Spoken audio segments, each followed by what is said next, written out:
Our guest this morning is not a stranger to the Reading Circle microphones, as he has been a guest on. As a matter of fact, this guest was one of my first guests back in the early days of the show, some years ago, and then he came on a second time, and now he contacted me because he done some more work, and I always give my guests an open invite. All they pretty much have to do is let me know that they've done some new work and they want to discuss it on the air. They contact me, we set a date, and then we go forth from there. And that is what we've done. So my guest this morning is Coach Michael Taylor.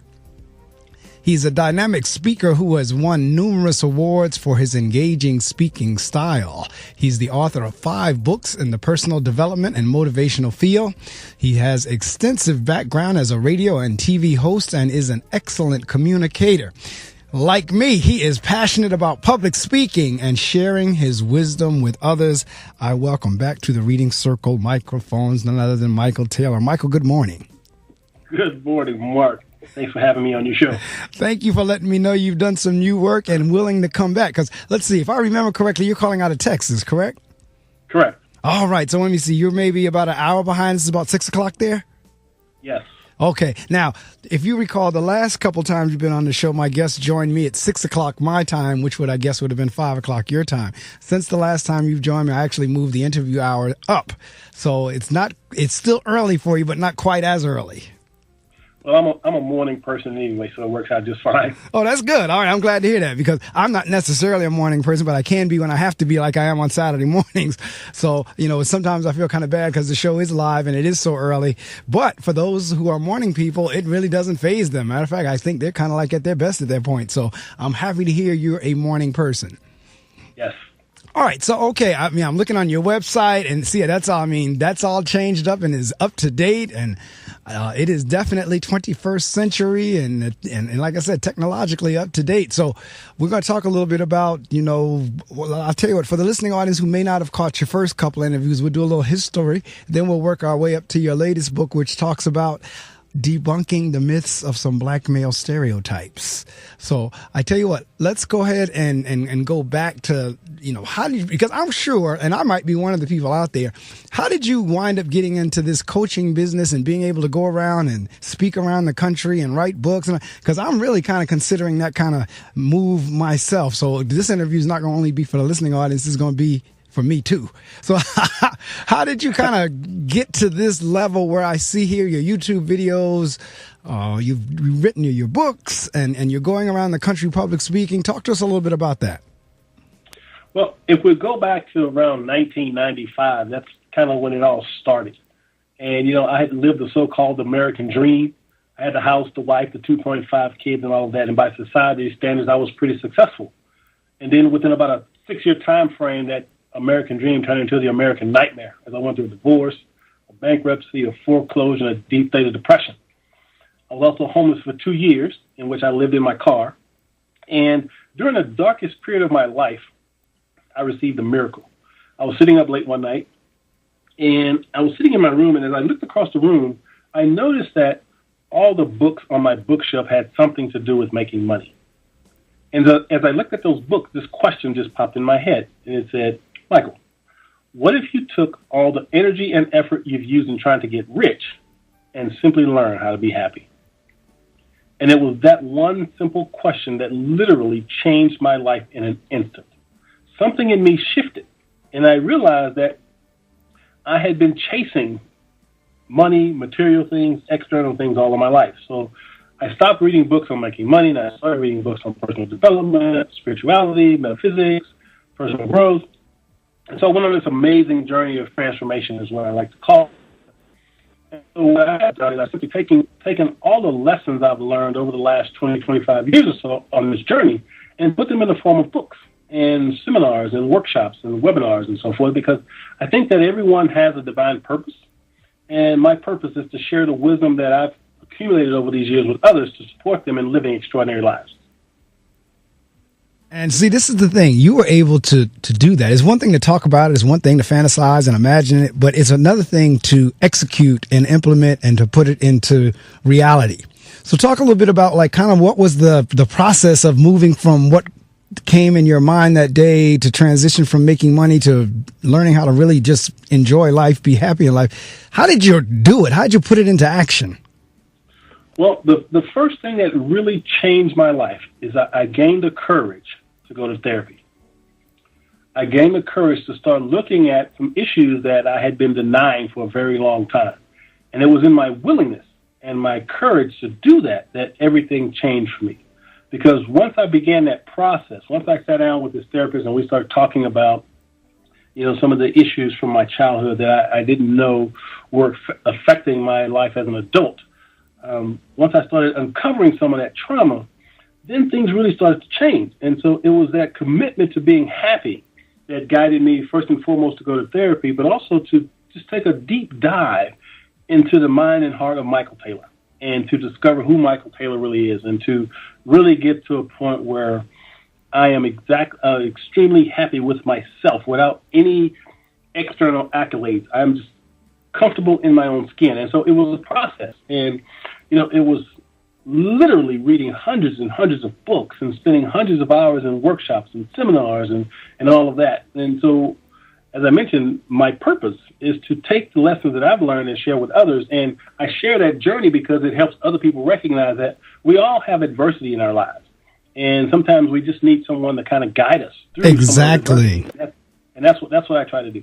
And see, interestingly enough, you're going to be talking later on in the interview. We're going to be talking about your latest work about black male stereotypes. But one of the stereotypes, or maybe it's a reality in terms of African Americans in general, is that we shy away from going to therapy. For the most part, the African American community really struggles with this notion or the ideal of going to a therapist. So even that, you kind of break a stereotype or at least a belief. So let's talk about that. Even as an African American male, you've now said, oh, you know what? I want to seek some counseling, some therapy. What was that like for you? Well, again, that's one of the great stigmas of our society. I think we need to change, because I really believe that the three most difficult words for a man to say is "I need help." Right.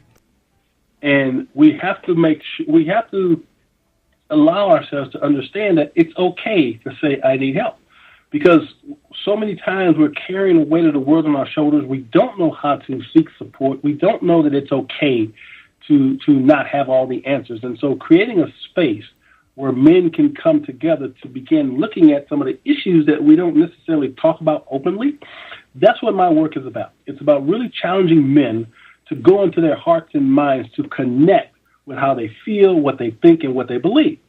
And so when we engage in this process of transformation, in essence, that's what we're doing. We're changing our thoughts, beliefs, and ideas about who we are as human beings. And unfortunately, a lot of times in the black community, because we've relied so heavily on religion, we are sometimes hesitant to do things that aren't associated with religion. And so one of the things that I talk about is being okay with recognizing what it means to be human. You're absolutely right. Matter of fact, you can have both. And the reason I say that is because my pastor of the church that I am a member of or disciple in or go to or been to really since all my days, he encourages the congregation to seek out therapists. You can have both. Absolutely. And I believe true spirituality is the connection with your divine self. Correct. Who God intended you to be. And so if we can move past the dogma and doctrine of religion and connect to our own hearts and souls, I believe that's the kingdom of heaven that Jesus taught us about, accessing that divine spark within us. You're absolutely right. It's interesting you would say that, because one day I was behind a car that had a bumper sticker that said, it's not about the religion, it's about the relationship. And, absolutely. So it's not necessarily the religion in and of itself, it's the relationship. And I do think a lot of people really do confuse that. And you're right in terms of getting in touch with yourself, your inner self, because I'm looking here at the website where it says the 4 pillars of a joy-filled life. I see you address inner peace, dynamic health, rewarding and fulfilling relationships, and financial abundance. Now, I tell you what, you're right. If we can get those 4 pillars together, we'll have a strong building. Yeah, and you have to understand, though, that the foundation of all of that is self-knowledge. Yes. Because those 4 pillars hold up the structure, but the foundation is knowing oneself. Correct. And so when we take the time to really get to know who we really are and connect to that divine aspect of ourselves, then we lay the foundation to build upon. And then you move into the inner peace, which is an important part, because so many times we're conditioned to believe that exterior things will make us happy. Right. If I just have the right house, if I just have the right car, if I just have the right woman, all these external things. But when we get to inner peace, we come to understand and recognize that we have everything we need just as we are, without anything exterior. Correct. And that's hard for people to grasp. No, it really is. As a matter of fact, that whole point of you're talking about getting to know oneself inside and deeply. Unfortunately, there are too many, regardless of race, because most of my conversation will be directed toward African Americans, but regardless of race, there are too many of us who, for whatever reason, I do know the reason, I won't get too much into it, but a lot of folks are at least I find, and this is my opinion, are in denial. And a lot of folks, that whole introspection thing that you're talking about is extremely difficult, because when you do that, you have to be able to take the good and the bad. You have to take the good parts of yourself and the part that needs some work. And a lot of people really, because I deal with kids every day and I deal with adults too.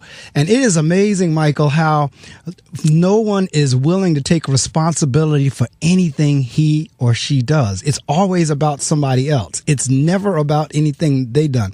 Most of the time I'll ask a child a question, why did you do that? The first word out of their mouth is either he, she, or they. And the adults are not too much different. But what I'm saying all that to say is, going back to your point, is we really kind of, as humans, refuse to look in on ourselves. And once we do, I agree with you. That's whenever we start really beginning to excel.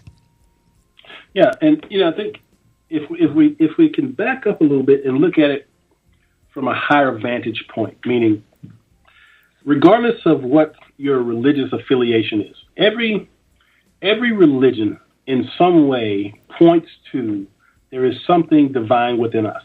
Correct. No matter what religion you follow. And I believe that when we tap into that divinity, that spark of God, if you will, then we have keys to the kingdom. And unfortunately, most people aren't willing to go there. You're right. I experience it every day. You're absolutely right. I've come to the belief that, because I know a part of this has to be, because I'm looking even at the picture on the inner peace part where the young man is in the yoga pose in silence. I am convinced, Michael, there are folks who are afraid of silence. Oh, yeah, absolutely. And I'm a huge proponent of meditation. And, one of the things I talk about in the book, actually I've talked about this in a couple of my books, is as a man who happens to be black, sometimes we get caught up into these illusions that we'll be talking about a little later. And one of the illusions is in my very first book called Brothers, Are You Listening? A Success Guide for the New Millennium. The very first chapter was called the That's What White People Do mentality. And in that chapter, I challenge the readers to ask themselves, are there things that you aren't willing to do because you think that's only what white people do? Right. And so that's one of the things we have to be willing to move past. Absolutely. And not get caught up into, quote unquote, what it means to be black, whatever that means for you. But the work that I'm talking about transcends ethnicity. It's really about getting to the core of who we are as human beings. And that's what I challenge people to do. No, and I'm glad you're answering the questions and working it this way, because I want you to intertwine all of your work as we work our way up to the latest one. And I'm glad you referenced the first book and what you were talking about in terms of that. And that's an interesting point, because, again, if there's one thing that really gets under my skin is this whole notion, I'm quite sure, as a public speaker or someone who speaks properly, you've heard it before, and that is he talks white. And the whole thing is, well, what are you saying? What does that mean? Because I look at that a couple of different ways. First off, what are you saying about yourself? That the only way an African American talk is, shucking and jiving, and there's another word I want to say, but I can't say it because we're on the air.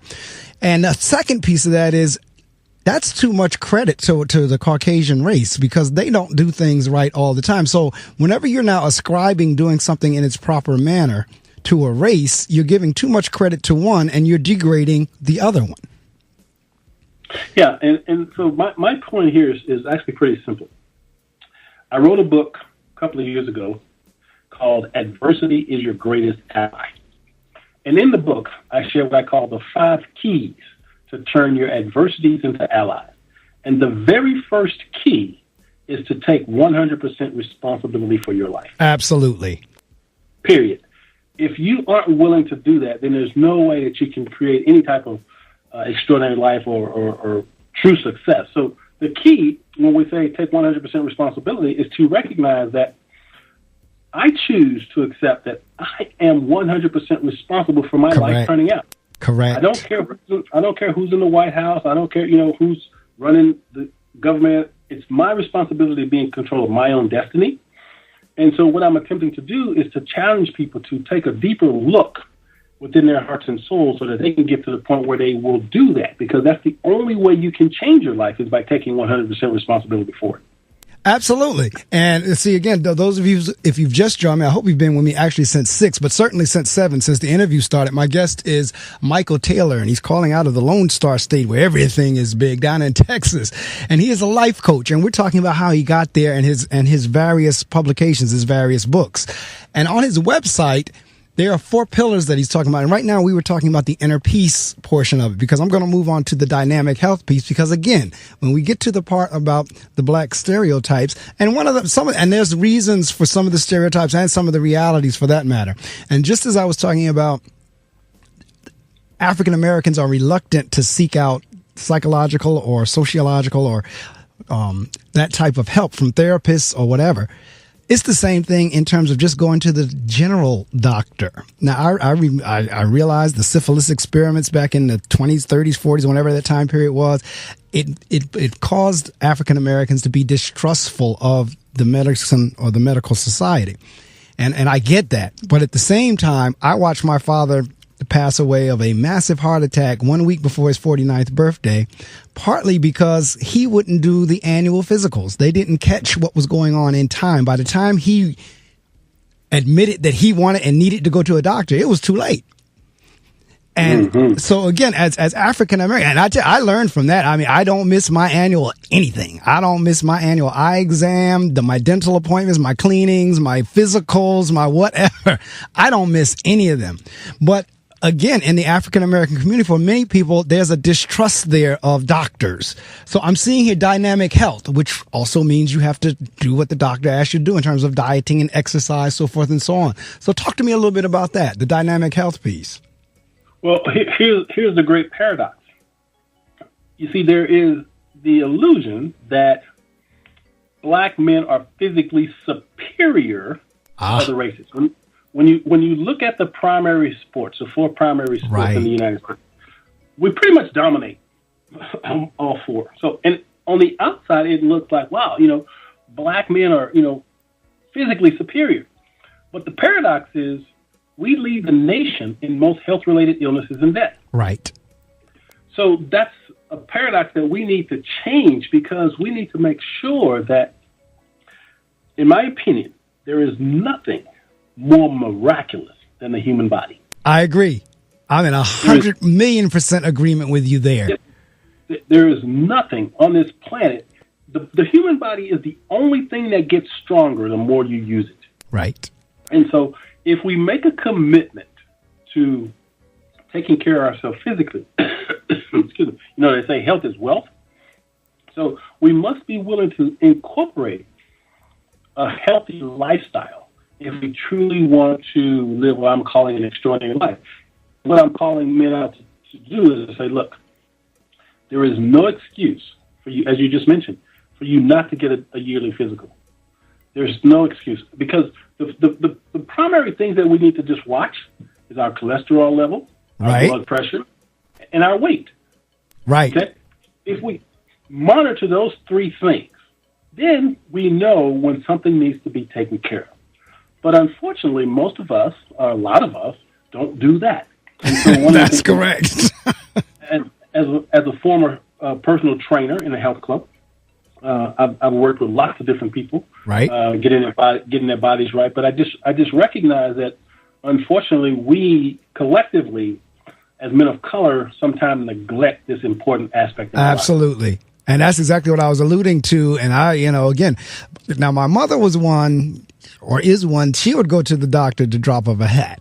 She didn't have any problem going to a doctor at all. She didn't have any problem trying various herbs or herb teas or whatever. And I came up kind of like that same way. But my father, on the other hand, was kind of like, he didn't believe in all that stuff, the whole vitamins and the herb thing, so forth and so on. He wasn't into that, and certainly wasn't going to a doctor unless it was absolutely necessary. And as I said, by the time it got to absolutely necessary, it was misdiagnosed as gas and turned out to be a heart attack.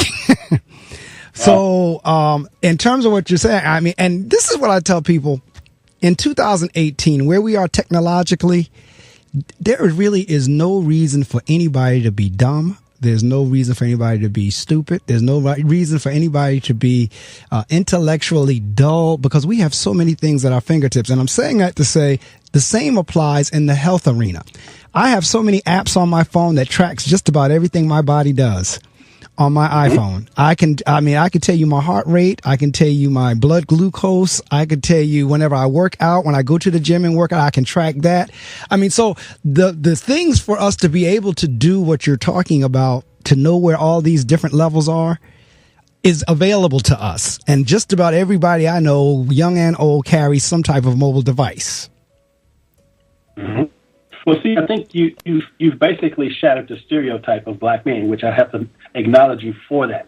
Because, as you just mentioned, you take care of yourself physically. You're keeping track of what your body is doing, which is awesome. And that's what we need to do. And that's why we have to have these types of conversations. Correct. So that men recognize how important it is to take care of our physical well-being. No, you're absolutely right. And there's someone's going to argue the cost. And I'll maybe kind of sort of give it to a certain degree, but not much, because with insurances and everything like that, any kind of job, for the most part, will promote prevention opposed to having to deal with an illness after it's occurred, because it's cheaper to prevent than it is to try to repair. Mm-hmm. So even with that, the insurances will cover. And like I said, with these various apps, most folks have one type of mobile device or another. And most of these apps are available, whether it's on Apple or Google or whatever. And as I said, I have in my little health box, I can track how much water I drink per day. I can drink, like I said, my heart rate, my calories, my carb intake. I mean, the apps are there and they're very easy to use. One of them, you can actually go against the scan bar, the barcode on the food itself, and it'll give you everything you need to know about that. Track your breakfast, lunch, and dinner. So my point is, if you really want to do it, you can. And there's really not a whole reason for us not to do it. And as the men, there's nothing soft about tracking your health. It's not a matter of you not being manly because you want to keep up with what your body is doing. Yeah. But see, what we're doing is I believe the greatest challenge we have on the planet right now is to actually redefine masculinity. Because if you look at, and this has nothing to do with ethnicity, but generally speaking, women have always taken care of themselves better than men. Correct. Because we were taught that, we had three primary responsibilities, the three P's I call them. Our job was to procreate, provide, and protect. Okay? But what society didn't teach us was how to connect.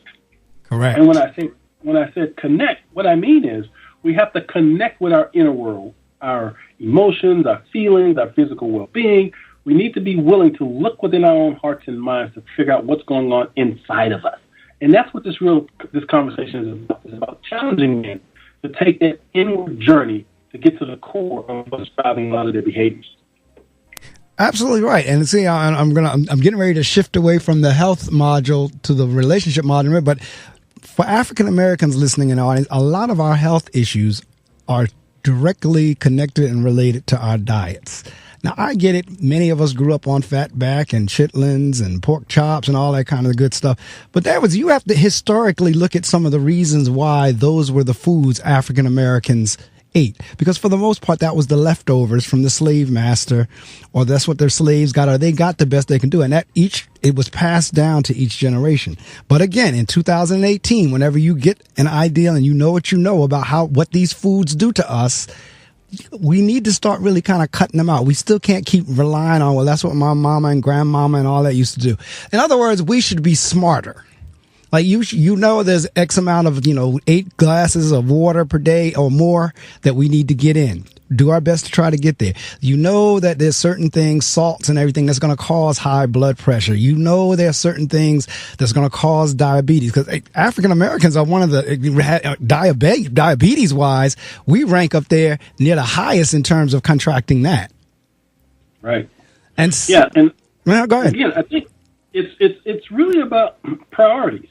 Right. And it's easy for us to go back and look at some of the origins of maybe why we're not eating healthy. But again, you can't use that as an excuse anymore. Correct. You have to be willing to make it a priority in your own life. And so taking care of yourself physically, don't look at your past. Look at your present. Correct. Look at what's going on in your life right now. What kind of shape are you in physically? What is your heart rate? What is your cholesterol level? What, those types of things that you can do for pretty much next to nothing these days. So there's really no excuse not to do it. No, you're absolutely right. And that's why I'm saying what I'm saying, because I'm a witness in terms of diabetes runs on my mother's side heavily, mother, grandmother on back. And a few years ago, I was diagnosed as, if there's such a thing as, pre-diabetic. But the doctor, again, listening to her, she said, look, if you are able to change your diet and exercise, you can keep from going into full-blown diabetes. And sure enough, I've been able to do that through diet and exercise. And I'll tell you what, Michael, I did not realize until that diagnosis, 2 things. One, how destructive that disease diabetes is. It tears up every system in your body. Secondly, what I didn't realize until that occurred was when you start looking, and to your point just now of not looking at the past and looking in the present, those of you in the listening audience, do this little experiment for us. Start looking at the sugar content in the foods that you eat, and start looking at those numbers behind the grams and micrograms. It will blow your mind when you start getting into 26, 55, 95, 85 in a small candy bar. That's the grams of sugar that you're intaking for that one unit that you're eating. And now you multiply that by eating. And I didn't really pay any attention to it until I had to. But once I did, it is astounding. And the same thing happens for salt content or sodium or whatever it is that you want to look at in terms of ingredient wise. Look at those percentages. And that ought to help or force you to kind of, like Michael just said, prioritize. Well, again, and you became proactive. Correct. You figured out what was going on, and you made a choice, and that choice was to get healthy. And so life is nothing but a series of choices that we make. And so we have to be willing to accept the consequences of the choices we make. And so when we look at our health, and if our health isn't up to par, it's a result of choices that we're making. So then we have to be willing to make some different choices. So looking at what we eat, how we eat, all those types of things, that's the way you get this under control. No, it is. And it's interesting that you were saying in terms of, and because folks, this is where the dots connect. You always use that old game, connect the dots. If you notice what Michael was just saying in terms of accepting responsibility, that connects right back to what we were talking about with knowing yourself inside. And what you're going to find is these 4 pillars are like connect the dots. Each one of them support the other. Yep.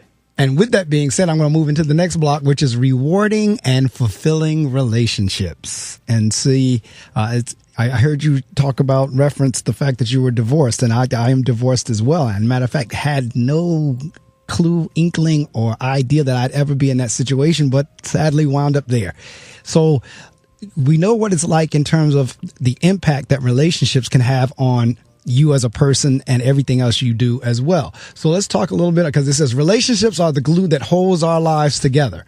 It's important that we create strong bonds with the people in our lives. Having a loving partner to share your life with is an important component of a joy-filled life. So let's talk about where relationships fit in. Well, as I look back at my first marriage, and one of the things that I'm very good at is self-introspection. Being willing to take responsibility for my part in relationships. And that's what a lot of people aren't willing to do. So what I did was, when I got divorced, I'll never forget, the first words out of my mouth were, "I'll never get married again." I remember that. And so the reason that we say that and we experience that, and this is something that men don't really talk about, is because divorces are painful. Oh, I don't wish it on anybody. And I've said that to people that ask me about it. I said, I don't wish that on anybody. Yep. I mean, it's really a difficult, challenging time that we don't really talk openly about. And unfortunately, what a lot of men do is they go through a relationship breakup or a divorce, and then they immediately jump right back into something else. Right. Dealing with stuff that caused it to happen in the first place, and that's a recipe for disaster. And so for me, what I have come to know is that I made a decision that after, again, I'm talking about this journey that I've been on for the last 20, 25 years, but I made this commitment after some growth and my own self-awareness. I realized that, you know what? I really did want to be married. But I had to be willing to look at myself and see what was it about me. Absolutely. Keeping my relationships from working. Absolutely. I had to go through the same thing. I know exactly where you are. And so what I had to be willing to do is to take ownership of my actions in relationships. And one of the things that really, really helped me was I had a friend. I was in a workshop once, and I was having a little pity party. And I was telling this girl, I said, you women all say you want a good man, and I'm a good man, and women keep leaving me, and I was just having a pity party. And she said something that really shifted and changed my life. She said, Mike, she said, if one person calls you a jackass, you probably shouldn't worry about it. But if two or more do, you better get a saddle. I know that's right. And interestingly enough, when she said it, though, I didn't get defensive. I listened to what she was saying, because she says, Michael, have you not noticed that you're the only common denominator in all of your relationships? So there's a possibility that it's not about the women in your life, it's about you.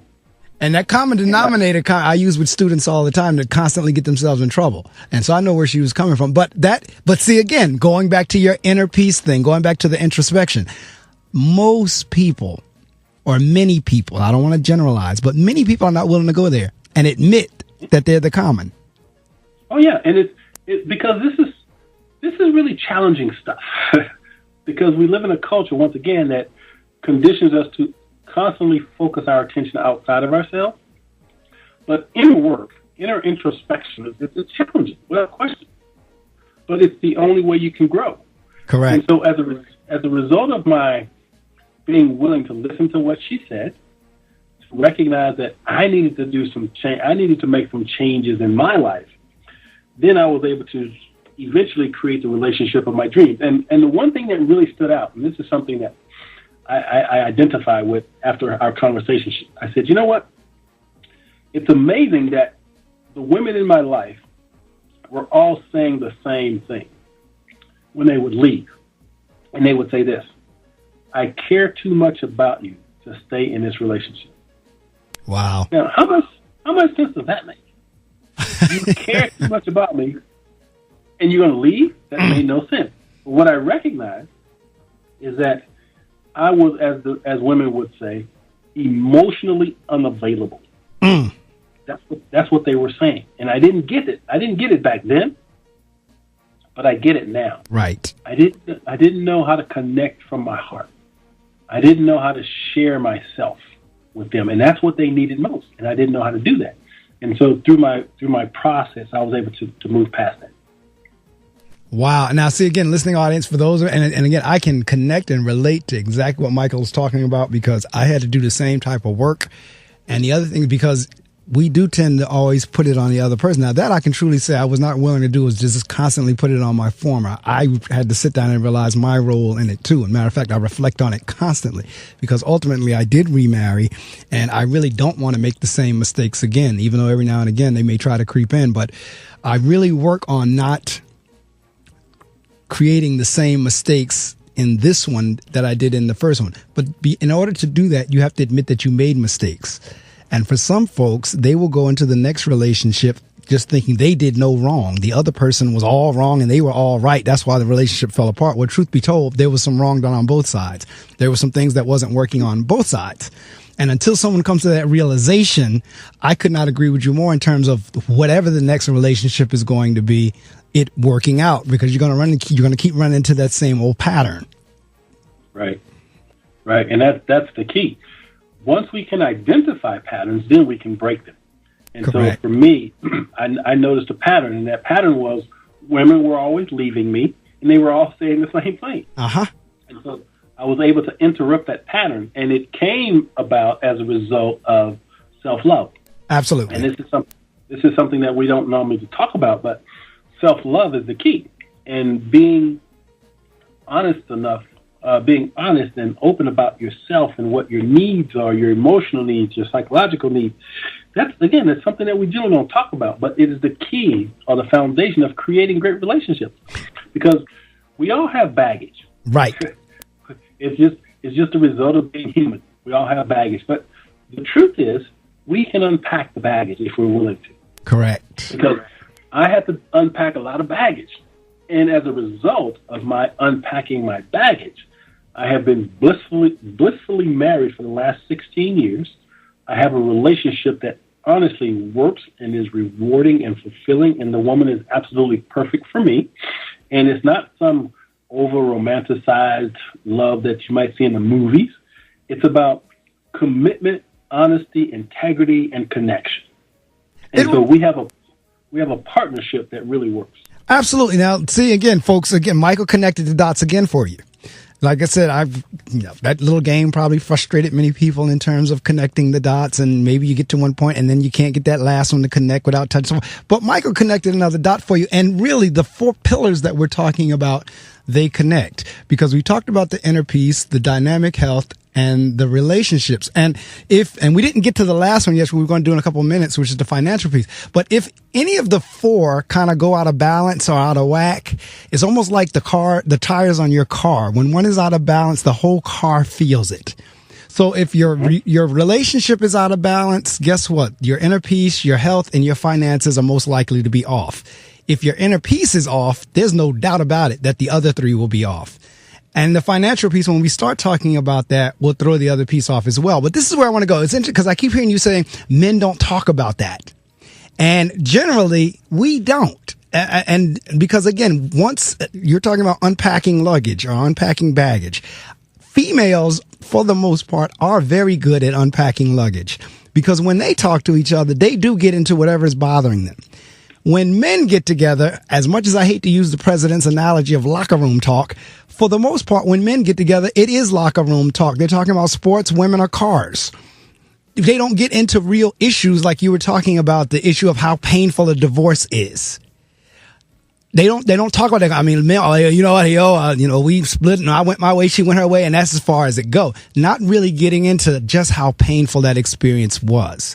The same thing goes on again when we were talking about with the health piece or the fact that going to a therapist. And this is not just the men. We talked about it in terms of ethnicity. African Americans in general are reluctant to go to therapists. But once you start making these moves, once you start looking introspectively, once you start talking with a therapist, once you start monitoring your diet, once you start looking in relationships as to, well, what about in the relationship that keeps breaking is the constant within me?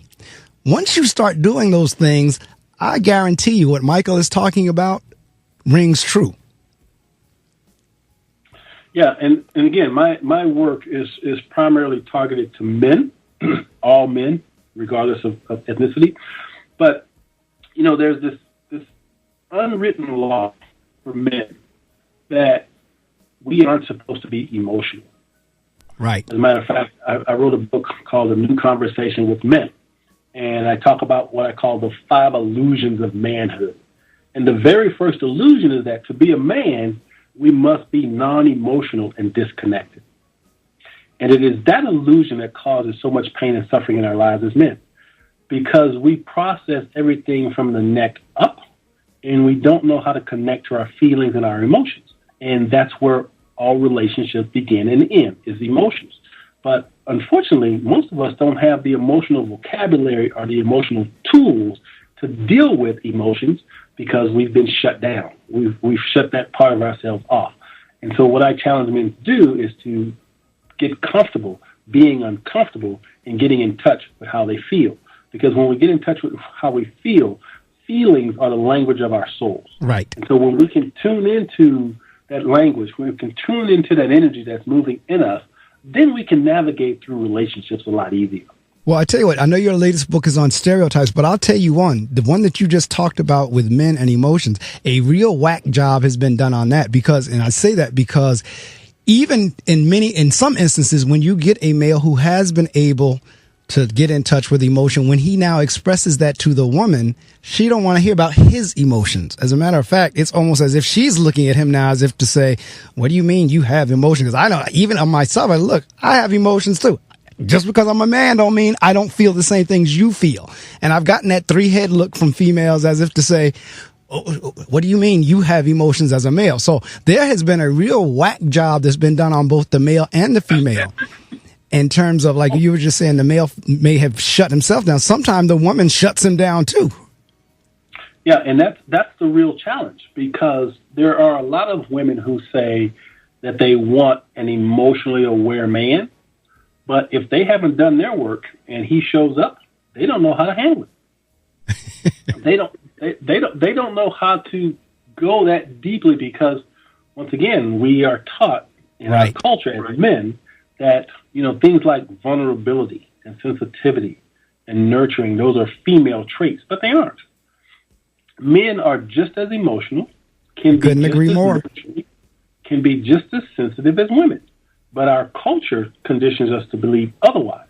And so there are so many men out there who are trapped in these old, antiquated ways of being men that they don't understand that there's another way to be.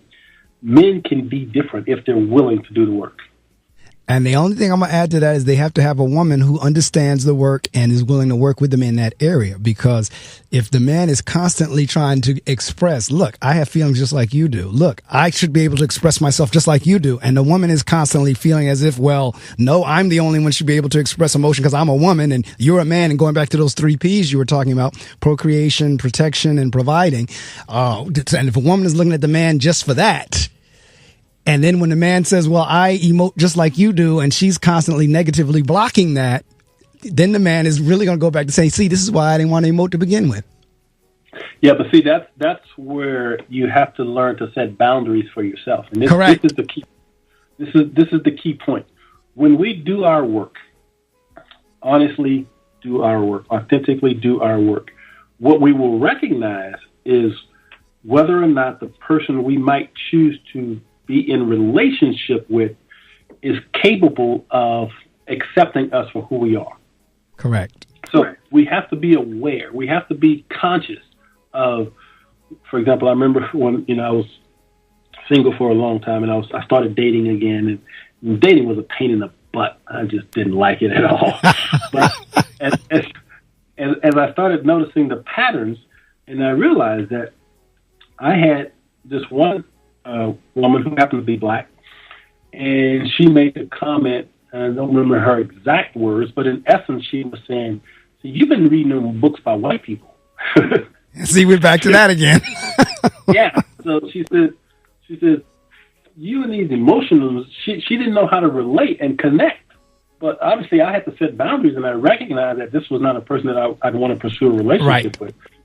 But it really boils down to boundaries, being able to set boundaries for yourself, because there will be people who aren't able to connect and relate to what you're saying. Now, going back to the inner peace again, you can actually, if you're not aware of some things that's going on, either experiences you've had growing up or coming along, or, really just not aware of what's going on, you could actually be repelling people from you. You can be, and even though you're in a relationship and you look like you want it to work, you could be doing things to sabotage it and not even realizing it. Sure. But, I think we have to understand this, is that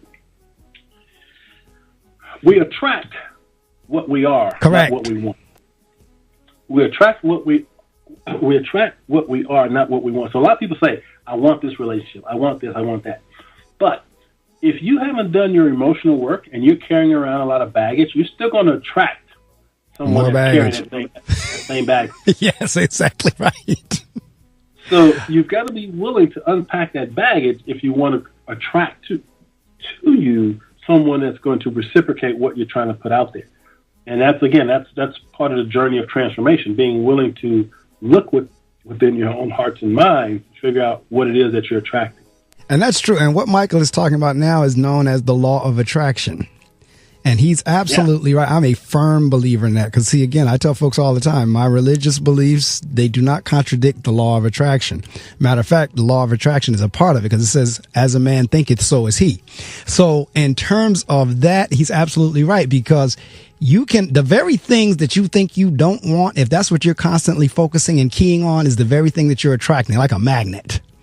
And again, when I'm talking to children, I'll use an example of a metal file cabinet and a magnet, and I will show them how the magnet is drawn to that metal the closer that it gets. And I'll say, all right, I want you to pretend you're this file cabinet. And I want you to pretend this magnet is with everything that you're thinking about. And I illustrate, because I'm big into illustrations and pictures and bringing things to life for people to see. And once I kind of do that, they get a feel for what I'm talking about. But it's exactly what you were just talking about. You're not necessarily attracting what you want. You're attracting what you are. And until you can deal with what you are, you're going to keep attracting the baggage, as you say. Well, Albert Einstein said this. He said, everything is energy. Right. That's just the way that it is. He said, match the frequency of the reality that you want to create, and there's no way you can't create that reality. He said, this isn't philosophy. This is physics. Right. So there's a science behind the law of attraction, and a really simple way to think about it is just energy. So, for example, if you're in a relationship and your energy is anger, distrust, that's what you're going to attract. That's right. So if you want to create something different, you've got to first be different. You've got to remove that negative anger energy so that you can make room for more loving, open energy. If you're unwilling to do that, you'll never create a relationship that really works, because you're attracting what you are, not what you want. Correct. And now you used anger, but that works the same way. You fill in the blank, whether it's depression, whether it's anger, whether it's whatever you fill in. Michael is exactly right. That's what you will attract more of. And see, again, I'm going to connect the dots, and then we're going to move to the fourth one. If you just joined us, my guest this morning is Coach Michael Taylor, and we're talking about his work, as well as ultimately we're going to get to his latest work, which is debunking some myths, debunking some black stereotypes, particularly about black men. So we talked a little bit about inner peace, and this is going back to what we were talking about, learning from your mistakes. So what my divorce taught me, or my relationship prior to the divorce taught me, was some things not to do in the next one, or at least to learn from it. Because back to this attraction thing, this is where the inner peace come in. You've got to really sit down and figure out, what am I attracting? And that's back to the inner peace work. All right. Then we talked about a little bit about the dynamic health, being able to keep your body. And we were just talking about rewarding and fulfilling relationships. And now the last one, and certainly not least, I'm just going by the order that they're here, financial abundance. And so part of that is a part of the law of attraction as well.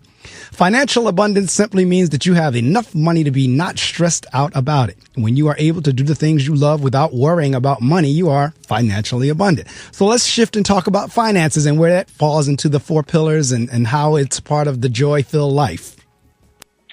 Well, again, I believe that financial abundance does not necessarily mean you have to have millions of dollars in the bank. Right. If you are at peace with your financial situation, in that you can do the things that you enjoy doing, and you're not stressing out over money, that's financial abundance. Now, I happen to be a pretty open-minded guy, and I have a dream, and that dream is to be a billionaire. I have that same dream. I want to be a billionaire, and Correct. I have some mechanisms in place that I'm absolutely certain that eventually I'll get there. But being a billionaire is not necessarily about financial abundance. Right. That's just a vision that I have of a business that I want to create. So when I talk about financial abundance, I want to challenge people just to ask themselves, are you stressing out over money?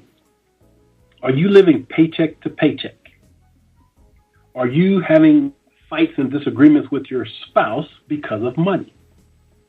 Well, if you are, you're not financially abundant. So what you need to be willing to do is to create a relationship in which, number one, you find someone that has the same core values around money that you have. And this is why so many people, I think, struggle in relationships around money, because we haven't set our own values around money. What's my values around money? So, for example, my wife is very conservative with money, and I absolutely love that about her. She's not, matter of fact, one of the reasons I married her, because she don't like to shop. But my point is, when we first started dating, we sat down and we talked about it. We talked about our credit scores. We talked about our credit. We talked about all those issues that most people don't talk about in relationships up front. And as a result of that openness, we basically have the same values around money. So we've been together a little over 17 years and have never had an argument about money, because we share the same values around it. And so I think it's important when you start talking about financial abundance is, first of all, get clear on your values around money. Where do you stand with money? What are your thoughts and your deepest beliefs about money? So a lot of people have a lot of money issues because they're trapped in some old ways of thinking about money. Correct. People think that, money is the root of all evil, and, we've heard all these different things. But if we're going to apply the law of attraction to it, which I think we should, then I believe, personally, we can attract whatever amount of money we want. Correct. I really believe. But I think it's important that we first and foremost get real clear on what are our values around money. See, again, this is back to the inner part again. This is back to the inner peace. All of it connects back to the inner reflection, the introspection, the whole notion of, like you said, being willing to, what is it about me that I need to work on in terms of making this transition? If you've just joined me, my guest is Coach Michael Taylor. And Michael Taylor overcame divorce, bankruptcy, foreclosure, and depression. And I'm looking here where it says, what are some of the things you'll learn? And hopefully you've learned through in this conversation. Why making peace with your past is essential to your happiness and well-being. Why you must be willing to get out of your comfort zone if you truly want to be successful. And why you must make a commitment to your personal growth in order to be happy.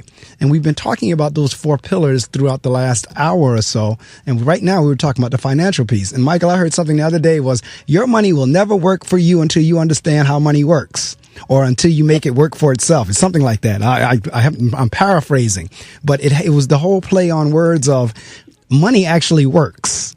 And if you don't know how money works, it's not going to work for you. Right. But again, I think what most people aren't willing to do is to really examine their deeply held subconscious beliefs about money. See, because if you want to have a breakthrough in finances, it begins inside. It begins with a shift in your mentality about what money is and how it works. And so, again, if we come back to the law of attraction and we think about, okay, so the law of attraction, did you see the movie The Secret? I did. Okay. So my issue with The Secret was they made it appear in some ways that if I just think about something enough, I will attract it to me. And I don't think the law of attraction works that way. But the core message of it, I think, was right on. But I think the real challenge is for people to just get real honest with themselves about money. And, a couple of ways you can do that. First thing you can do is, if you will take the time and just sit down one evening and then just write down on the top of a sheet of paper, just write, my beliefs about money are, at the top of the page, my beliefs about money are, and then below that, just write whatever comes to mind. Whatever comes to mind. And if you do that without thinking about it too hard, what it'll do is it'll start bringing to your awareness some unconscious beliefs that you may have about money. See, some people think that people with money, are arrogant and rude, and not nice, spoiled, rich. There's so many different beliefs around money that if you aren't clear on what your beliefs are, then you're not going to be able to attract, shall I say, a sufficient amount of money. Right. So if we will start with simply getting clear on what our beliefs around money are, then that's a great place to start. Now, again, I'm a big dreamer. I dream big. And like I said, I have a goal of becoming a billionaire one day. And so my beliefs around money are pretty unlimited. because I think we live in an abundant universe, and there's Correct. no limit to what I can accomplish. And so that's what I'm working towards. But once again, it's not about the amount. It's about your beliefs around money. That's what's the key. No, it really is, because like you, I've read a lot of I guess we call it self-development. I used to be called self-help. And I know we've changed names. I think it's called self-development now. They may even have changed again since then. But in all of them that I've read, exactly what you have just said is there in terms of, depending on how you were raised or how much money was or was not in the house, there are things you would have heard, such as, do you think money grows on trees? Money doesn't grow on trees. Back to the one that's misquoted from the Bible all the time. The Bible says the love of money is at the root. It didn't say money. It didn't say money is the root. It said the love of money. And what that was getting to was the priorities you were talking about earlier. If you prioritize making money over everything else that really matters, that's what they were talking about in terms of being a root. But it's not money in and of itself. Money in and of itself is nothing but paper and metal.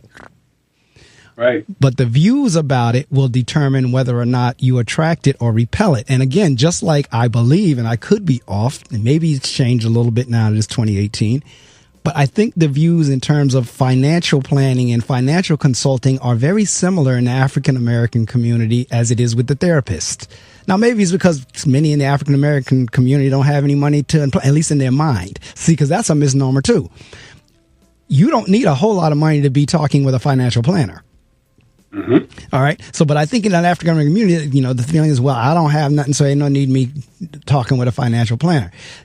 If it's nothing but a few thousand, if you manage that well, you get to, as Michael was just talking about, the billionaire status. So, I don't know. Are you finding that in terms of, like the therapists and the doctors that we generally know, that we don't go to the financial planners either?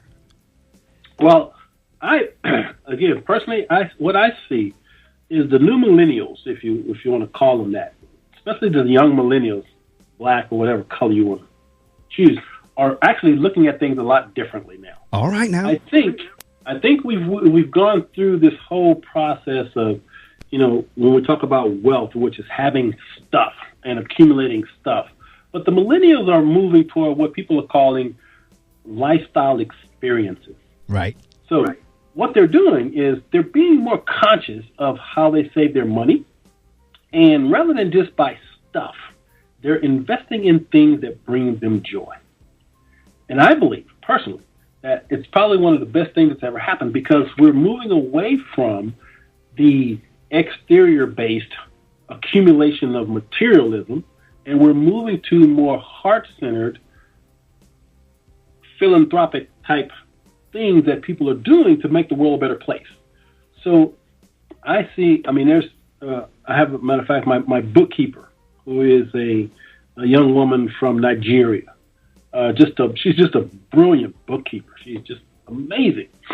And I think she's 23, but she knows bookkeeping. It's like, you have to do what you do best and let someone else do the rest. Right. So when I'm sending her information to keep my books organized, she tells me, she says, Michael, no, you need to do this, you need to do that. So she's so on top of it, and she's so young. It's amazing to me. But my point here is that I believe, and again, I am an optimist. That's the lens through which I see the world. I see a lot of young men of color and women of color who are now looking at ways to build financial wealth in ways that we've never seen before. I believe that because people don't realize the majority of black people in this country are in the middle class. Correct. The majority are in middle class. So we've always been associated with poverty. Correct. But that's not the reality of who we are. Back into those stereotypes again. Exactly. So, but what I see is, again, these financial planners and people that are investing in cryptocurrencies and we're doing it all, So I'm an optimist, and I think they're just changing their whole mentality around money. Right. And it's interesting. I heard you just saying I need to do the 8:00 turnover, but I heard you just say about the experience. And my wife is completing her MBA, and she was telling me the other day that that's exactly what they're teaching in the MBA courses in terms of creating experiences. for folks. So you're right on point there, because that's exactly what they teach. And she's I think she graduates, if I'm not sure, this spring. I think she finishes up. But she shared with me the other day about that's exactly what they're learning in class in terms of creating experiences. That's why people are either spending or investing their money now is based on experience. Right. And not just stuff. Right. All right. It is the 8:00 hour. I'm going to change over. I'm going to go ahead and give you the weather and all that stuff. And then when we come back, actually, I'm not going anywhere, but whenever we resume our conversation, we're going to talk about Michael's latest book in terms of stereotypes and black men. So let somebody know that we're on the air. Thank you for listening. All of you who are listening out there, who let me know you're listening, either through text or on email or whatever. Thank you so much. I appreciate you more than you possibly know. WPSC, Wayne, New Jersey. On the radio, 88.7 FM. Online, gobrave.org. A tune-in radio station. Part of the William Patterson Broadcast Network. Broadcasting live from Hobart Hall in Wayne, New Jersey. This is The Innovative. I think they're really unique. The Fearless. They have awesome variety. The Kick-Ass. I love Brave New Radio. The Sensational. I've never heard anything like it. This is the one and only Brave New Radio. Here's your North Jersey weather report. All right. Again, we're holding steady at 33. We're somewhere around there. We might be a few degrees higher. I don't know how quickly my equipment changes or not, but it says we're holding at 33. I do know we're moving our way up to a high of 47 degrees today and a low of 39. Expect some rain this evening, and then it's going to rain all day tomorrow for the most part. 46 degrees as a high, 36 degrees as a low, 42 degrees as a high on Monday, 21 as a low, expected to be partly cloudy. And then partly cloudy on Tuesday, 37 as a high, 31 as a low. And on Wednesday, which is Ash Wednesday and Valentine's Day, it is going to be cloudy in the AM and sunny in the PM. So I'm going to give everybody a quick happy Valentine's Day shout out right now, as well as our acknowledgement and recognition of Ash Wednesday. But again, if you don't have a significant other, make yourself the significant other. So don't be down, blue, and depressed because you don't have anybody on Valentine's Day. You have yourself. And Michael talked about that earlier about loving you and self-love. So if you don't have that boo or bae or someone out there on Valentine's Day, love yourself. All right, that is the weather brought to you by the WP 88.7 FM Weather Center. We're going to continue on with our conversation with Coach Michael Taylor, and he's released his latest work. Because I'm looking here again on the website, you had Black Men Rock. That was one. Adversity, the greatest ally, lessons from the virtual. What is that? I'm looking at it because it's the tiny ones, so I'm trying to see all the words. But where I really want to get to is the one you've just released about the stereotypes. Give me the correct title of that, and where did that come from? Yes, the title is Shattering Black Male Stereotypes, and the subtitle is Eradicating the 10 Most Destructive Media-Generated Illusions About Black Men. All right, so we can be here another hour easy on that. So let's talk a little bit about where did that come from, and what are the 10, and you don't have to tell everything because we want folks to get the book. Whether, you download it, however you get the book, we want you to get that book. So Michael, I'm going to tell you, don't tell everything. Just whet their appetites a little bit about what the 10 are, and where was the genesis of that, or is it a continuation, or how did it come about? Well, first of all, as I mentioned a couple of times, I'm an optimist. And, people look at society and they look at the media and people think the world is going to hell in a handbasket. And I don't believe that. I personally believe that there's never been a better time to be alive than right now on this planet. That's just my opinion. I agree. I could not agree more in terms of being alive with everything that we have going for us and available to us. Yes. And so, despite all the negativity, there are so many things that are right with the world that a lot of people don't see because we're tuned into the media, which I think we should disconnect from. But in terms of men of color, I've been asking myself for the last 15, 20 years, how do we get men of color engaged in the process of personal growth and development? And so that's why I've written several books targeted specifically to men of color. And I was having a conversation with a friend of mine, and she made the comment that, Michael, she says, and this was a woman who happens to be white, and she says, don't take this the wrong way, but she says, but you shatter all the stereotypes about black men. She says, you have a great marriage, your kids are great, and you're so ambitious and motivating and so forth. And she says, I'm just amazed at what you've accomplished. And when she said that, I just kind of thought, that would be a great title for a book, Shattering Black Male Stereotypes. And the follow-up, when I wrote Black Men Rock a few years ago, quick story, I actually ended up having to go to court with a woman who owns the Black Girls Rock trademark, and I actually lost the case, and I can no longer use Black Men Rock. Wow. In any of my marketing or anything. I can still promote the book, but I can't. I mean, I had a whole marketing campaign around that, but I lost all of that. So when I lost it, I said I need to come up with something else to continue, the work that I'm doing with men of color. And that's when, when she told me about this, when she mentioned that Shattering Black Male Stereotypes, I said, man, that'd be a great book.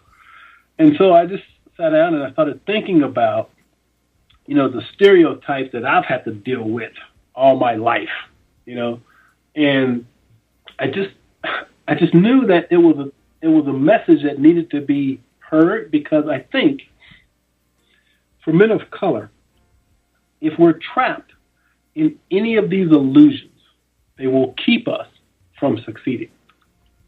And so the intention was to create a book, and actually there's a free online summit that goes with the book, that if you really want to go deeper into the content, if you go to shatteringblackmalestereotype.com, I interviewed 12 men, and each man talked about one of the stereotypes from the book.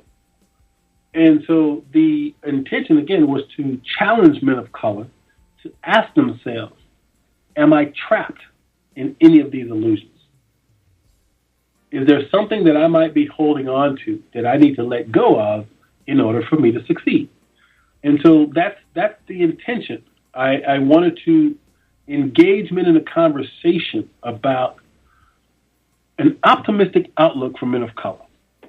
And so the first illusion that I talk about in the book and in the summit is this whole idea that black men are an endangered species.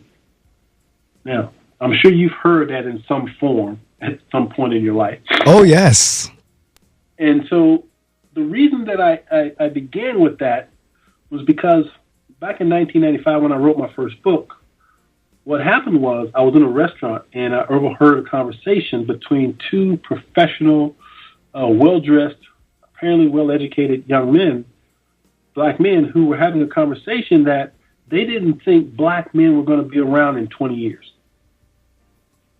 And I listened to their conversation for a minute, and I decided I just walked over there and I talked to them. And I said, look, I apologize for eavesdropping on your conversation, but please tell me you don't believe that black men are going to be extinct in 20 years.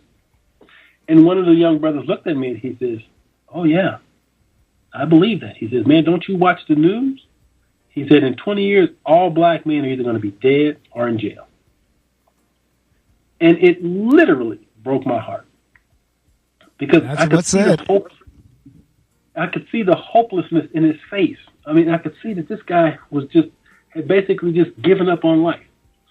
And so it was that conversation that really challenged me to begin writing books in the first place. But when I came up with these illusions, then that was the first one that came up, and it was one that I think we need to have a conversation about, because our young men are exposed to so much negativity and police brutality and racism. And so we're constantly inundated with all these negative images. And unfortunately, it's causing a negative reaction in our young men, because they basically don't think that they can succeed based on the media-generated stereotypes. And so what I did was, as I mentioned, I said, let's talk about the 10 illusions. So what I'll do is I'm just going to read the 10 illusions real quick, and then you can pick one or two if you'd like to talk about it. Yes, please. Yeah, I want to hear the 10. I want the listening audience to hear the 10.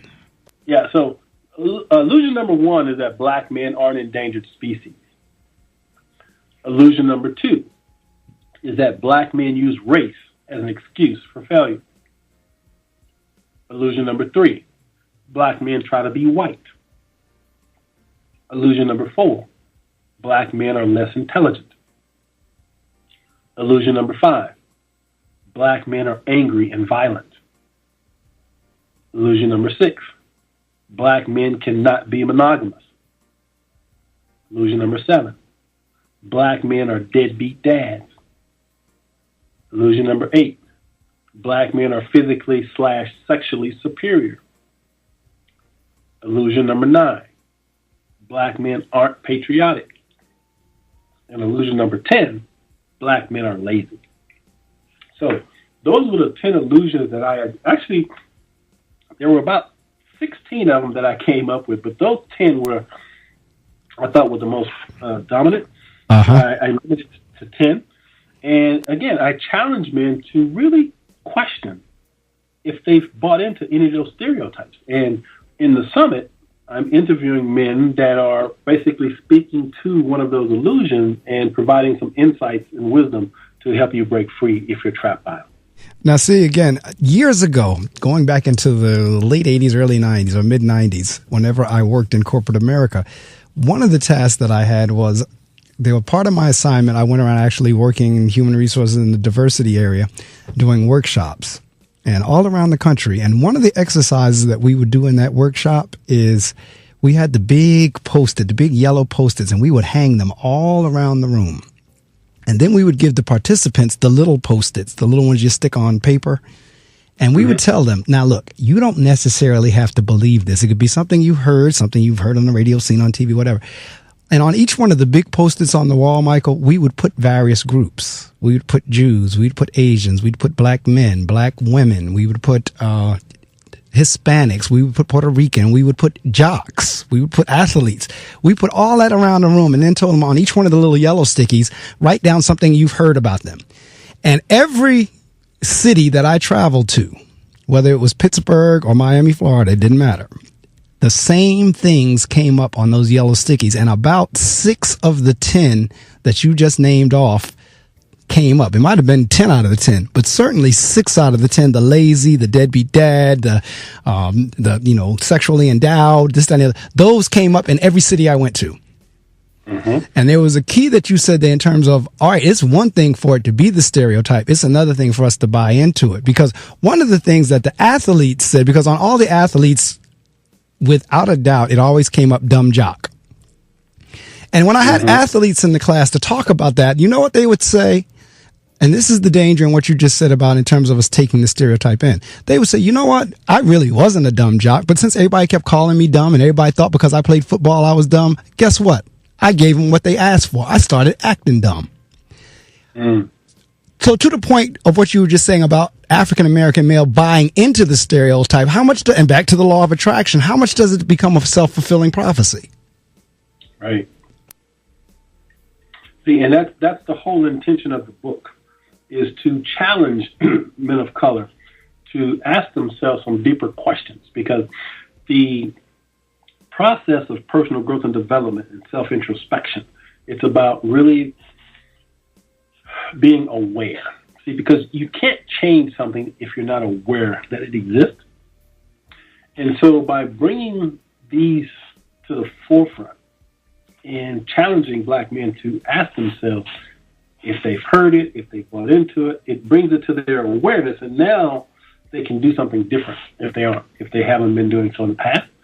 So it's a eye-opening experience to, number one, put words to something that maybe we aren't talking openly about, but to just bring to the forefront these illusions, these stereotypes that the media has been perpetuating for a very long time.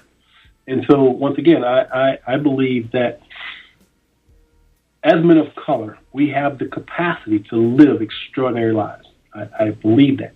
And unfortunately, sometimes I am ostracized and vilified because of my optimism. And I've been accused of being out of touch with what it means to be a black man by saying these things.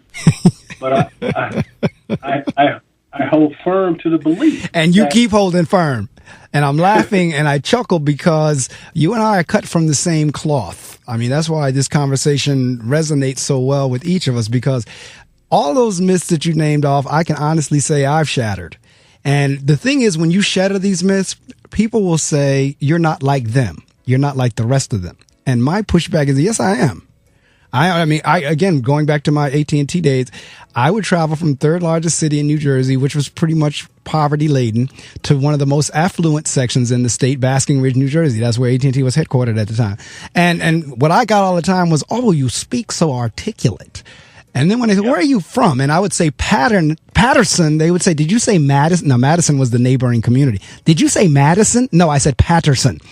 And again, they would come back at me again. You said Madison, right? Madison. I said, no, I said Patterson, Paterson. But they would look at me, oh, well, you're not like them. So in terms of the shattering of these stereotypes, more of us really, as you said, we can't do what the dumb jock said. Well, that's what you said I am, so I'm going to be that way. That we can't do. We need more of us to start shattering. Yeah, and so I think that's why this summit is so important, because not only are you have the opportunity to read the book, but in this webinar series, the conversation that I have with these men is purely remarkable. Like, there's this one guy, his name is Freddie Weaver, and he runs a program called the Tantra Nova Institute in Chicago. And in essence, he's like a sex therapist. But he had some really amazing insights on true intimacy and connection. And we were talking about, or we were shattering the stereotype that, black men can't be monogamous. Right. But the question becomes, how many of us as men of color are willing to engage in these types of intimate conversations? Right. Because, see, there again, there's another myth and stereotype that the more notches you have on the bedpost, the more masculine and manly you are. Right. And that's why, so even if you did, or even if you are monogamous, you still have to give this appearance of, I'm a ladies' man. Right. See, and then that comes back to, and it's amazing how my work all centers around this whole theme about masculinity. But in the book that I wrote, A New Conversation with Men, when I talked about the 5 illusions of manhood, the second illusion is that to be a man, you must use sexual conquest as a gauge for manhood. Correct. See? And that's something that's been perpetuated for a very long time, regardless of ethnicity. That's something that's culturally, men have been taught to believe that that's true. Correct. And so, again, the book, if you've just joined us, and again, I hope you've been with us since 6, but certainly if not 6, 7, and okay, if you just joined us at 8, you got us a little bit late, but my guest is Coach Michael Taylor, and we're talking about his latest book, Shattering Black Male Stereotypes. And for me, the key to this thing is, like I've been saying over the last couple of minutes, is, all right, the stereotype is the stereotype. And let me be very clear, folks, there is no such thing as a good stereotype. But the question is, do we buy into it and now begin being guided by it? Or do we say, because I know for me, I know how I am. My personality is, if you tell me I can't do something, I'm going to show you I can. So if you're stereotyping me to say I'm a deadbeat dad, I'm going to show you just how much I'm not a deadbeat dad. If you're stereotyping me to say I'm a lazy, I'm going to show you just how lazy I'm not. And that's not necessarily for you. That's for me. Right. And so the whole intention of the book and the online summit is to engage men of color in a dialogue, because change always begins with dialogue. And the responses have been, I'm really blown away by the positive response. And what's interesting is that I've had a couple of men who were Hispanic, and they went through the summit, and they sent me an email, and they said, well, I want you to know that your stereotypes aren't just for black men, they're for Hispanic men also. I said, yeah, I understand that. But as a man who happens to be black, I'm targeting this particular audience. But the message actually is pretty universal. Absolutely. If you're a man of color, you can relate to these things. You don't have to be just a black male. Well, see, again, if we go historically, those our Hispanic brothers and sisters need to understand they came from Africa as well. The boats just stopped in the Caribbean islands on their way to the United States. So, I mean, when we get into that whole thing, our Hispanic brothers and sisters need to understand, they're rooted from the same descendancy as well. So it would fit there, and they're viewed the same way. Because as I shared with some students yesterday, we have a president right now, and again, this is certainly my opinion. Everybody may or may not agree, but we have a president right now who, if they don't look like him or in the same ilk and class, as far as he's concerned, he can put it back on a boat and send them back to those S-hole countries he was talking about. Right. So, in the book, I talk about what I call the CWBS.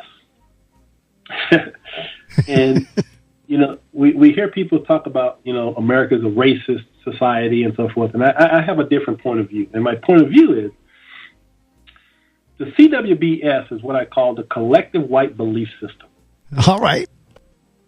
So the collective white belief system is based on the consciousness of a country, because a society is simply a reflection of the consciousness of its people. Correct. Okay? So since the majority of people that are, shall I say, in power, if you will, happen to be white, then the collective white belief system is the predominant consciousness of this country. Correct. But if we look at what's happening, and within the next, 10 years, whites are going to be a minority. Correct. So one of the reasons why I'm so optimistic is because the influx of people of different nationalities and what makes America great is such that there will no longer be this majority, and the CWBS, as I understand it, is actually breaking down. Shrinking, correct. Yeah, so what's happening is, and once again, the reason I'm so optimistic is because as more and more people of color move into all segments of society, and not just from a race perspective, but also from a gender perspective. Look at what women are doing these days. Correct.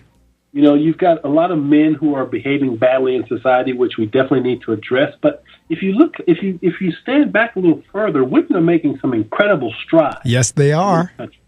So to me, again, I see it as an evolution of humanity, in that the old collective white belief system is breaking down, and it's going to continue to break down.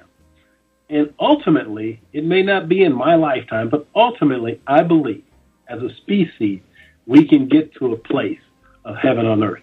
I believe it.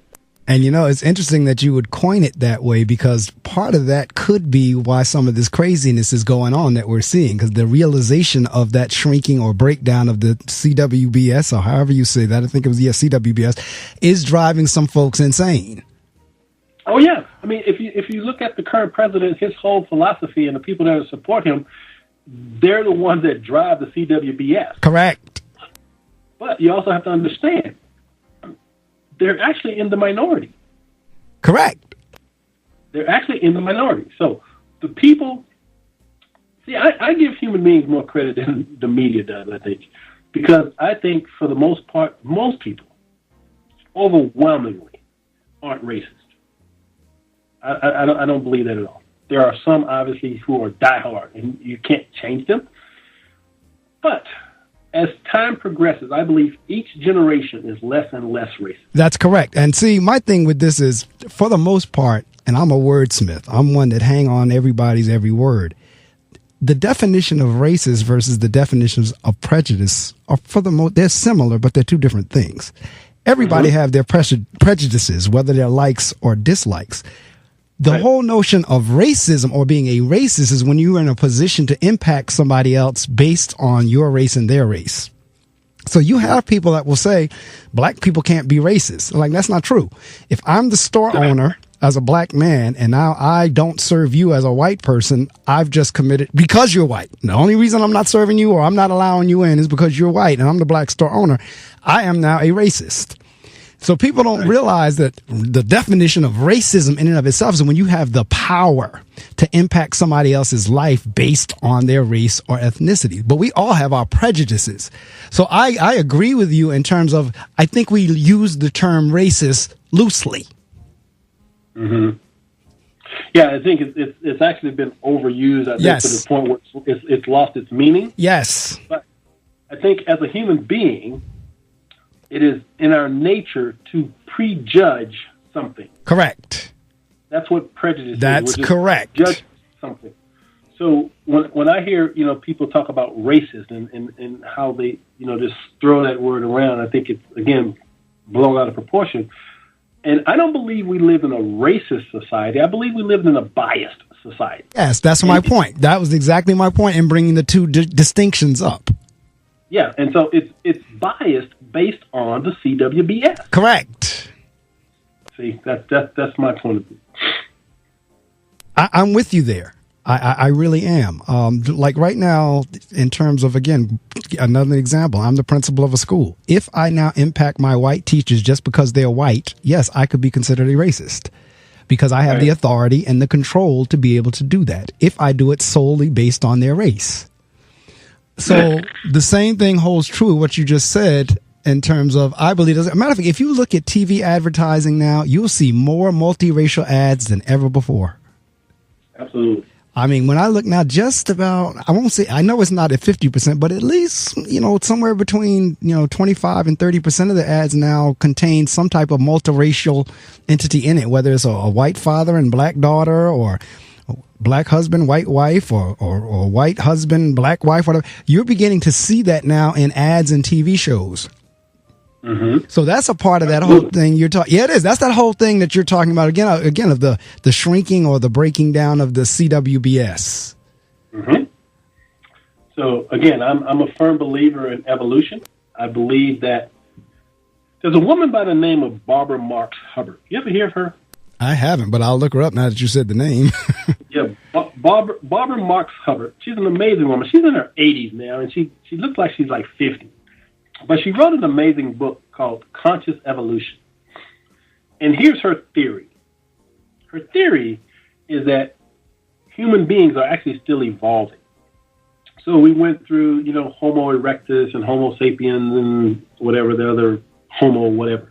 Well, she believes that humanity is going through what she calls the final stage of human evolution. And she calls it Homo universalis.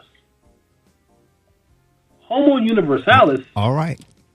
Homo universalis lets us recognize and understand that we're all the same. We're all human beings on this amazing place called planet Earth. Right. And eventually, all human beings will get to that point where they recognize that we're no different than each other and we can coexist and live in unity. And I really believe that. I really and truly believe that despite, again, what we're seeing in the media, there are so many more things that are right with the world than are wrong with it. Right. And her teachings have really influenced my way of thinking. Barbara Marx Hubbard? Yep. I'm going to look her up. I'll see what the books are, because anytime somebody recommend a book like that, I usually jump on it. So Barbara Marx Hubbard, I'm going to look her up. Yeah, she's pretty amazing. But it comes back to my point about what I said about eventually we can experience heaven on earth. Because if what she's saying is true, and we're evolving to this Homo universalis, then humanity as a whole will come to the recognition and understanding that we're all one. One humanity. And see, I believe that. At that point, when we reach that point, we will have worked your way out of a job in terms of the title of this book. Because at that point, the stereotypes hopefully will not be there, that we all will have that recognition. And that's, you know what, that's going back to Dr. Martin Luther King, or shall I say Reverend Dr. Martin Luther King Jr.'s speech when he said, I may not get there with you, but we will get to the promised land. I mean, I think that's what he was alluding to as well, that, it may not be in our lifetimes, but we are headed that direction. Because I know when Bill Clinton was president, he projected out to 2052 or somewhere around there, where it would be a total changeover in terms of minority majority. So we are headed that way. Speaking of heading that way, we're down to our end of our time together. And I give the authors the opportunity to promote in any way they'd like, with the exception of mentioning a dollar amount. So you can talk more about your webinar, how folks can get in touch with you, how they can get a hold of your books, how they can contract you for speaking. You can do all of that. The only thing you cannot say on the air is what it'll cost. That you can work out once people contact you. So I'm going to shut the mic off, and this is your promotion period. Well, again, if you've been intrigued by this conversation, and if you intuitively have felt that there's reasons for optimism in the world, then I highly recommend that you check this online summit out. Go to ShatteringBlackMaleStereotypes.com. And again, it's a 14-part, 14-session conversation with some amazing men of color we're talking about all different aspects of what it means to be a man. And we all know the negative stuff that's going on out there. We know what that reality is. But there's another reality. And that reality is, I think, we are waking up as men on the planet. And I believe that we have to shift the awareness, the consciousness for men. Because when we do that, the whole world changes. So I invite you to check out CoachMichaelTaylor.com and ShatteringBlackMaleStereotypes.com to find out more about me and the work that I'm doing in the world. And I appreciate your support.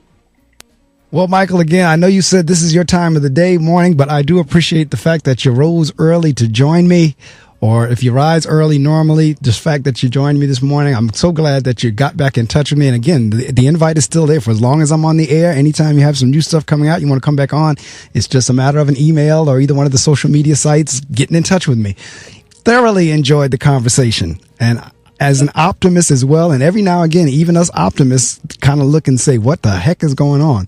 But we have to keep pressing forward, because that's the good news about this, is that we keep pressing toward the mark.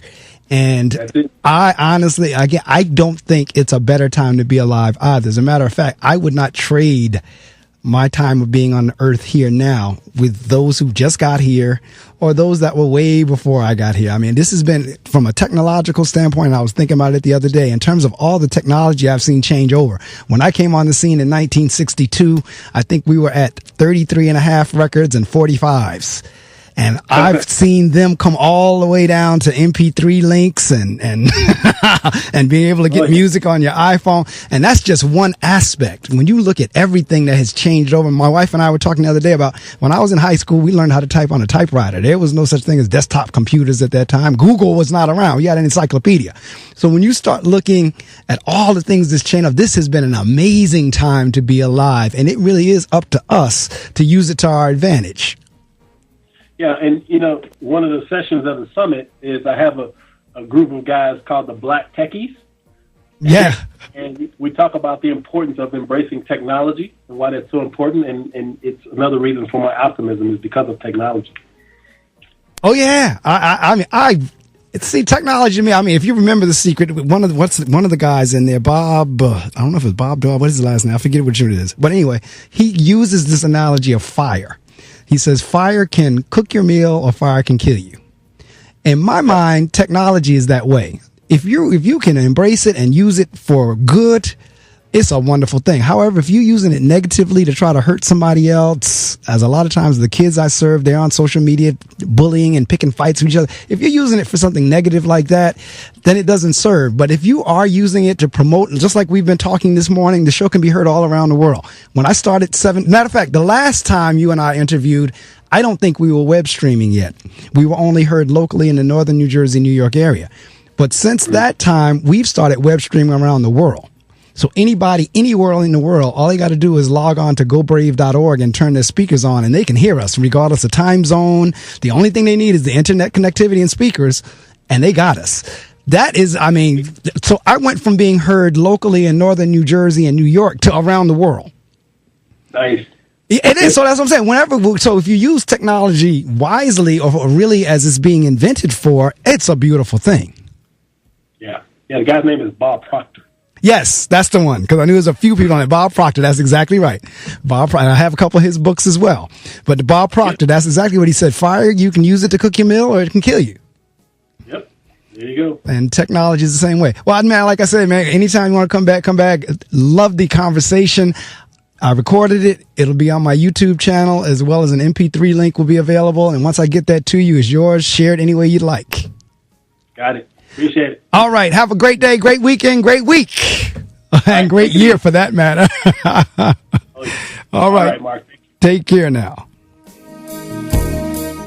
See, on Saturday mornings, I tell you all the time, between the gospel music and the intellectual, intriguing, entertaining, inspiring, enlightening conversations that I have, I leave the studio on cloud 9. I really do. I'll come in dead tired, because my alarm goes off on Saturday mornings at 4:20. Literally like clockwork. And it does. At 4:20 on Saturday mornings, my alarm sounds off. And by the time I drag out of bed, get to the showers, everything, you know, it's like 4:30, 4:35, so forth. And my Saturday morning routine is on. So I may come in here dragging, But by the time I leave at 9 o'clock, I am at another level, just listening either to the gospel music or from the conversation that I've had with my guest. And this morning is no different. That conversation with Michael has inspired me. Hopefully it did for you as well. But we talked about some significant things there, and especially in terms of some of the myths or some of the things that causes African Americans in general not to do what we need to do to move forward. We talked about going to a therapist. We talked about, many African Americans, they really do shy away from talking to therapists. Many African American men especially shy away from going to the doctor. We don't go to the doctor. And again, certainly we're not really taking care of our health the way we ought to. And again, back to the relationship thing, we got this stereotype thing going on that you got to have 20 women, or you got to have this, or whatever the stereotype is in order to be a man. And certainly we don't talk about issues that really matter to us emotionally. We don't. Men don't. Men do that locker room talk thing that Donald Trump is always talking about. That's what they do. They talk about women, cars, and baseball and football and all of that. All right. So, and then you get into the money piece in terms of your attitudes about money, how it could be actually driving money away. And then as we wrapped up the interview, we wrapped up with his latest book about shattering black male stereotypes. All right. Again, Coach Michael Taylor. I'm going to convert over. We got about maybe 20 minutes left. I'll put the gospel music back on. A few more things I need to do. But again, those of you in the listening audience, I saw some that caught me up on Twitter. Linda, thank you. I saw some that caught me up on text. Rose, thank you. My mother, I know she caught me up on text. Thank you. Lestine, thank you. Anybody else who normally tunes into the show, thank you. Let somebody know that we're here on the air every Saturday morning from 6 to 9 a.m.